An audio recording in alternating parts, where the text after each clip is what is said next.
Well, we've got a little bit to get through today, this afternoon, this evening, this morning, whenever you're picking up this video. We're going to talk obviously a little bit about referees and their response to what they perceive is, I don't know, some not victimization. We'll talk about referees and their reaction to the Old Firm over the weekend. We're also going to talk a little bit more about the reaction to the Ross McCausland challenge with Dan Casey, the Motherwell defender, coming out and defending himself, whilst James Tavernier is offering an alternative point of view. And we'll also begin to start to look ahead to the game on Thursday, a huge, massive European night. We love our European nights. We love our Rangers Thursdays as Rangers travel to Portugal, to the Estadio de la Luz, the real Estadio de la Luz, to take on the mighty Benfica, the mighty Rangers against the mighty Benfica. We'll look into that. Well, let's start off with referees. Now, referees, you know what? I don't know what to say about referees other than the fact that you've got to say that the stand. Look, right, before I say anything about referees, I just want to place one thing on record now. Anybody who physically threatens referees or referees' family, any who makes any threats towards referees is an absolute idiot. Anyone who makes racist or any sort of those sorts of comments, you are an idiot and you should not do it, okay? Because that is out of order, okay? Now, however, you can criticize referees for their performance. Their performances over this season have not been good. And I just feel like a bit like a broken record. Like this is all we're talking about referees. And it's just ridiculous. This is not what we should be talking about. You know, we should be talking about this title race. We should be talking about, you know, the improvement in performance that Rangers have shown this season. We should be talking about these things, not referees. But it just seems week in, week out, the conversation is being dominated by the total inadequacies of performance on the field by refs. Now, the Scottish Senior Football Referees Association says this made a statement about the comments made about both Old Firm games by both Old Firm teams over the weekend. And this is what they had to say. They said, "We're extremely disappointed and concerned by another weekend of targeted and personalised criticism of our members. It has become too easy throughout the course of the season for managers and clubs to turn the focus and resultant fan ire onto match officials, often to deflect from team performances and results. We fully appreciate the importance of matches, especially now as we head into the defining period of the season for the destiny of Championship, European and top six places, as well as relegation and playoff matters. Nonetheless, match officials should be able to carry out their duties without a fear of them impacting their personal lives, their personal safety, and the safety and security of their families." Now, first things first, I wholeheartedly agree with the end statement that was made there. I believe beyond a reasonable doubt that referees' security, personal safety, and safety of their families should not be under any threat whatsoever. That is a fact, right? But it does not excuse the awful performances that week in, week out, we are seeing from match officials on the fields in the Scottish Premier League. And it's not just Rangers games. We're seeing it across the entire season. Yes, we feel that we are getting the worst treatment. And I really don't want to talk about that conspiracy theories and all that at this moment in time. But what I want to talk about is cold, hard facts and the performances of referees, whether it's the top referees in this country, Dan Robertson, John Beaton, Nick Walsh, Willie Collum, Alan Muir, whoever it is just not good enough. It is not of a high enough standard.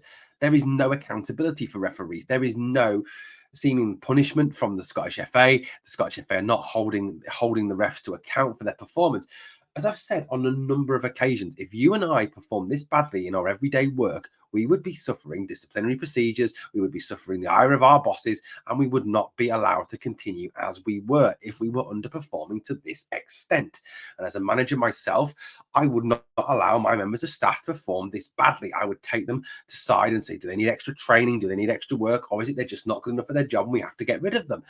Look, that is the way of the world. And at the moment, it really is that the standards of refereeing are so poor. And like I said, I partly agree with what the refs are saying. Like I said, anyone who threatens the personal safety of a ref or their families is a moron. just out of order.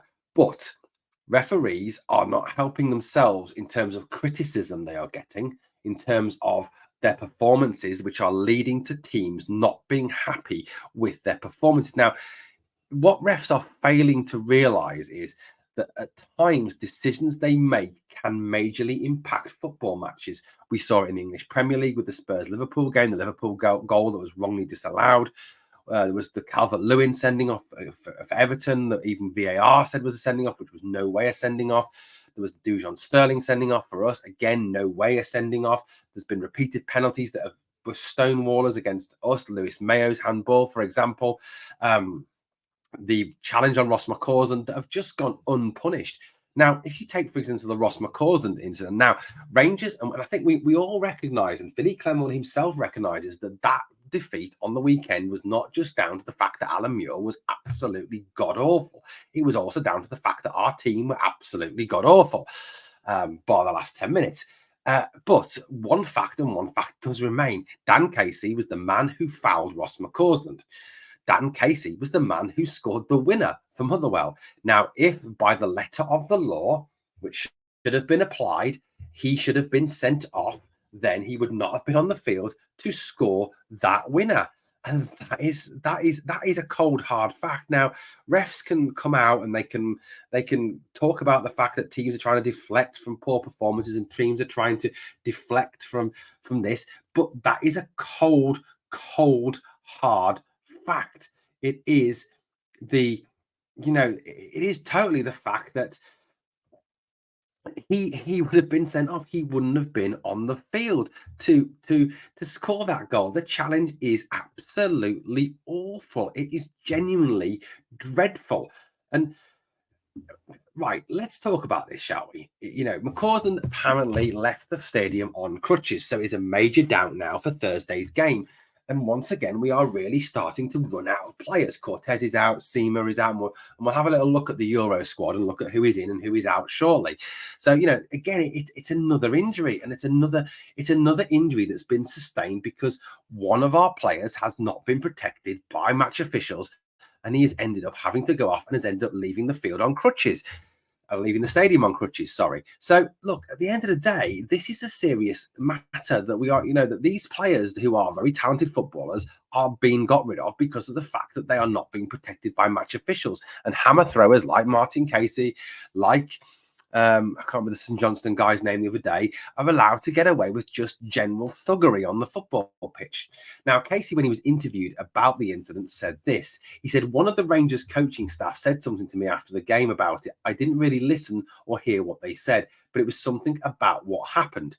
He went on to say, but I only went to win the ball. I never went to hurt anyone. I'm not that type of person. If you see it back, you can see I won the ball. I would never try to hurt anybody. As a person, that's not what I'm about. I only had eyes on the ball. I play hard and I go in hard. That's how I am. Now, yes, he may have won the ball, but it's not about that anymore. The days of being able to go through people, the days of crunching tackles that you used to be able to get away with back in the 70s and early 80s, they are gone now. You just can't. Football is not that sport anymore. And even an incident where you may make contact with the ball, if you are out of control and you do damage to your opponent, you are therefore in breach of the rules, which say that if you endanger an opponent, you run the risk of being sent off. Now, James Tavernier spoke as well about the incident after the game, and he said, obviously, Casey has won the ball, but it's not about that. It's about the velocity of the challenge. Then you see Ross go straight down the tunnel, and he's on crutches. We were asking the ref, he's won the ball, but it's the pace he's going in at, and he's injured our player. So I asked the question. It's the person, the VAR, who is looking at it, and they were looking at lots of things that I felt could have been different. You look at it, and it's good old-fashioned football. You want to see challenges. Of course you do. But when it's endangering an opponent, that's a different matter. And I think that's what Tav's right in what he's saying there. Yes, we all want to see crunching tackles. Yes, we all want to see good old-fashioned things like that. He says, yeah, he got the ball, but for Ross to walk straight down the tunnel and beyond crutches, their player went in too hard and they have not seen anything, e.g. saying about the match officials. Dermot Gallagher, who is the EPL referee, also stated that in his opinion, it was a straight red card. And like I said, rules have changed. The days of being able to do that sort of tackle and get away with it are over. You cannot do it anymore. And like I said, I'm sure we'd all love to see the days of the hard, fair challenge, the sorting out their centre forward in the first 5 minutes, the good old fashioned football that we loved to watch. Those days are dead. Those days are gone. The days of, the 70s Leeds team, dirty Leeds, the Battle of Stamford Bridge, Liverpool Leeds v Chelsea, the Rangers teams of Graham Souness with Hurlock and Roberts and Butcher and Souness going in and hammering people. Those days are gone. Whether we like it or we don't like it, unfortunately, that's the world we live in these days. That's football, modern football. And whether you win the ball or not, Mr. Casey, you still endangered an opponent. Therefore, it is a red card. And Tav has a great point. Why was he not looked at by the VAR officials? I don't understand that in the slightest. Utterly ridiculous. Again, like I said, another player out injured. Now, our Euro squad going into Thursday, this is the up-to-date Euro squad with the players taken out and taken in. Obviously, Oscar Cortez is out injured, but was never put into the Euro squad. So the squad going into Thursday's game, now this obviously doesn't include the youth players, who are the B-list players who can be included in this list. This is just those players who are listed officially on the A list. So goalkeepers Jack Butland, Robbie McCrory, Kieran Wright, who are all fit. James Tavernier, Ridvan Yilmaz, John Suter, Connor Goldson, who was a disaster at the weekend, Dujon Sterling, Ben Davis, and Borna Barisic, again, all fit and good to go. So the defence, we've got a full defence to pick from. Unfortunately, Leon Balogun is not in the squad, which obviously is a major disadvantage. The midfield, which again looks a little bit light. John Lundstrom is fit, Ryan Jack is fit, Mo Diamande is fit, and Nico Raskin is fit. Now, I think Nico Raskin got a lot of unfair criticism at the weekend. I think he is getting targeted an awful lot by Rangers fans. I think we need to get off the boys' back. I really do. Forwards, Fabio Silva, Cyril Dessers, Tom Lawrence, Todd Campbell, who is out injured. Rabi Matondo has returned to training, but he's unlikely to be available. Abdallah Seema, not available. Scott Wright and Kemar Roof. So you look at that squad, and it is a squad that it looks very thin at the front end. Like I said, you can take Todd Cantwell out of that. You can take Abdallah Seema out of that, and you can probably take Rabi Matondo out of that as well. So could Kemar Roof have a role to play? Certainly the Estadio de la Luz pitch is very good, so that's obviously not a reason why he may not play. You could realistically see, I think, a very different formation from Philippe Clement going into the game on Thursday night. And they're looking at who is available in that squad. You've got Jack Butland, obviously, will start in goal. I don't think there's any doubt on that. James Tavernier, I think, will definitely start at right back. Connor Goldson, I think, will start at right side central defence, even though I do think that's a mistake. Suter, I think, will start at left side central defence because of obviously no Leon Balogun, and hopefully he starts Ridvan Yilmaz over Borna Barisic. I thought Ridvan was. I think we could really seriously actually see the team going with Lundstrom and Jack as the two in front of the back four, Diamande as the 10, with I would like to see Lawrence one side and Silva the other side of Diamande, just to mix things up and be a little bit different, and then put Dessers up front. Realistically, I would prefer to start with Kemar Roof, but I don't think he's going to be fit enough. Hasn't played a lot of minutes, hasn't had a lot of time on the pitch. Plus, there seems Dessers just worries me. He really does. In games where it matters, he seems to bottle it. He does seem to have a real lack of understanding of the offside rule, and he does seem to struggle when he's through one-on-one. That is something that does worry me. But that is my early prediction of a team for Thursday. It may just be who is left, who is available. Obviously, we'll find out more in Philippe Clement's pre-game press conference on Wednesday. Our opponents, Benfica, have had a bit of a mixed run of late. If we go back to their game against Vitória Setúbal, they drew 2-2 away. And then there was the Europa League game. They won 2-1 at home against a poor Toulouse team. Toulouse did have a player sent off in that game. They lost 1-0 away at Vizola, they won 6-1 at home. They won 6-1 at home to Vizola. Again, a lower team, but like a St Johnstone or a Livy. They drew 0-0 in France against Toulouse. They won 4-0 against Portimonense, and then have actually lost to the two teams who were in and around them in the Portuguese league, losing 2-1 to top of the table Sporting Lisbon, who Victor Gyökeres, the former Coventry City striker, is starring for this season.